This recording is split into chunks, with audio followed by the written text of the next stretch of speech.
Well, we're happy to have you this morning. As Lisa said, we do health and safety, and we both have a lot of experience. I'm not going to tell you we have an answer, but we have a lot of different experience with a lot of different companies. So Brian and I have split up the material on what we think we're a little more familiar with than others, because as you well know, if you're trying to do health and safety, there are so many regulations and so many things you're trying to do that it's really hard to be a quote-unquote expert in every single area. So I'm going to talk about some of the material today. Brian's going to cover some of the other material in there. We hope this is going to be a participatory day. You're not going to make us sit up here and lecture to you all day.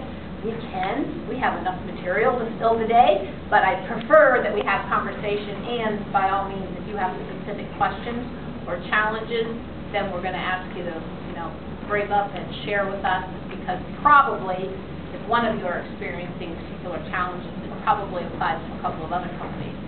My experience is you can learn as much from each other as you can from us. Come on down. We're just getting started. We don't want you to miss the opportunity to join the rest of us. There's a couple seats there. There's a couple seats here, so wherever you'd like to go. All right. So I'm going to ask you all, after I go through the introductions, to talk to us about who you are, what your primary challenges are, or if you don't have any challenges, what you hope to get out of today. And then we'll get into the subject matter right after that. As a little warm-up, true or false? No associates will be injured if you're OSHA compliant. How many truths? None? How many falses? Some of you have no opinion yet. Okay. OSHA regulations are bare minimum. They are not going to necessarily prevent all injuries, and I think you all recognize that. You can have an OSHA inspector come in, not find a single violation, doesn't mean you're not going to have accidents. You can also have a great accident record and have an OSHA inspector come in and a lot of violations. So from our perspective, OSHA standards are bare minimum. They were adopted 30 years ago for a variety of reasons, and many of the standards were, as you all well know, just consensus standards that were adopted. And they were recommendations or manufacturer's guidance, and they were never really intended for the purpose of which they're used. So we look at OSHA as a piece of the puzzle, but to me, that's not really what should drive your health and safety program. And so we'll try to talk about that a little bit today. So how about in that line then, no environmental problem is going to happen if you're EPA compliant, right? True? Got a theme going here, don't we? Well, okay. Again, bare minimum. They obviously are a lot more, in my opinion, stringent than OSHA in some areas, and the regs were developed a little bit more in the context of trying to prevent environmental pollution, unlike the OSHA regs. And last, I'm sure quality is a concern for all of you, because we all need to provide a quality product, right? And as long as you comply with FDA or your corporate QA, you're going to always have a quality product, right? You're never going to have any defects. Probably not true. So as we talk about today, I want you to keep in mind, we are going to talk about the regulations, but I think there's a whole lot more, as you well know, to your health and safety program than just meeting regulatory requirements. All right, hopefully, program goals for health and safety, protecting your staff. Yes? No? Is that your number one goal? Yes. Good answer, even if it wasn't true. Brian and I also chose to do health and safety as a career, so my perspective might be a little bit different than yours. And as I find out, if you are a full-time health and safety person or one of those lucky people who got health and safety responsibilities added to your regular job, it probably influences your opinion a little bit about the whole scenario.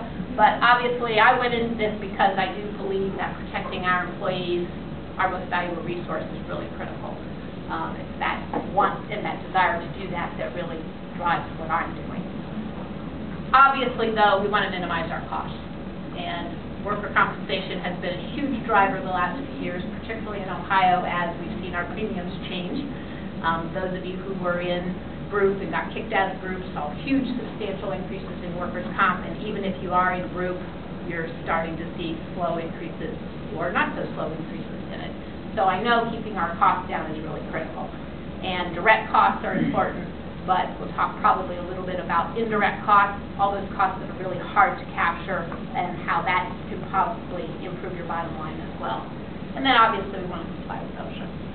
Do you have other goals for your health and safety program besides the three that I've mentioned? No? Those are the primary ones? Okay. All right, well today our goal, Brian and my goal, is to make sure we talk about some of the regulations that are applicable specifically to the metalworking industry. If you have other questions besides the subject matter, we'll be happy to try to entertain that conversation either at break or lunch or even at the end of the day if we don't address something. So we're going to really talk about the specific hazards to you and then what we think or can suggest you might want to have in place. Like I said, ideally we're going to have a conversation about this in the lecture. Should have had an agenda and a flyer that Lisa was so kind to send out.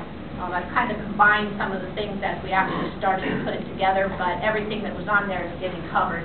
I'm going to start this morning and we're going to talk about OSHA record keeping. Some of you may be really good at OSHA record keeping. Some of you may be a refresher wouldn't be a bad thing, and talk a little bit about how that's used, obviously, from an OSHA perspective as well as your workers' comp perspective. And then we're going to talk about how do you prevent injuries. And I'm going to start that section talking about having an effective health and safety management system. Okay? It's not a requirement, but it's a system or a health and safety program elements that are out there. And then Brian's going to talk about really safeguarding and lockout, tag-out, machine guarding and lockout, tag-out, which kind of talks about the amputations and the cuts that are such a big driver of injuries in this particular industry. And then I'm going to talk a little bit about ergonomics and MWF. Anybody? Monday, Wednesday, Friday. That's a good start. Thank you for at least volunteering. Metalworking fluids. All right? And then we'll follow up with managing. If you can't prevent the injury, what the heck are you going to do about managing that? You know, Lisa looked at the agenda. She goes, "You don't really need to talk about that if you don't. That's, you know, that's something we help work with." And I said, "I agree with you, but I think a refresher on how this all fits together is really important, and that's why I put it in there." You know, obviously my focus is let's prevent the injuries, but on occasion we fail and somebody gets hurt. Now what do we do about keeping costs down? And I'm going to refresh your memory on how I think it should be handled from a safety standpoint. Okay, I am not your TPA, I'm not your insurer, I'm not going to really worry about all the paperwork and that kind of thing, but from a safety person, what do I think really should be effective in helping handle that once that incident occurs? And then I'm going to talk a little bit about safety leadership.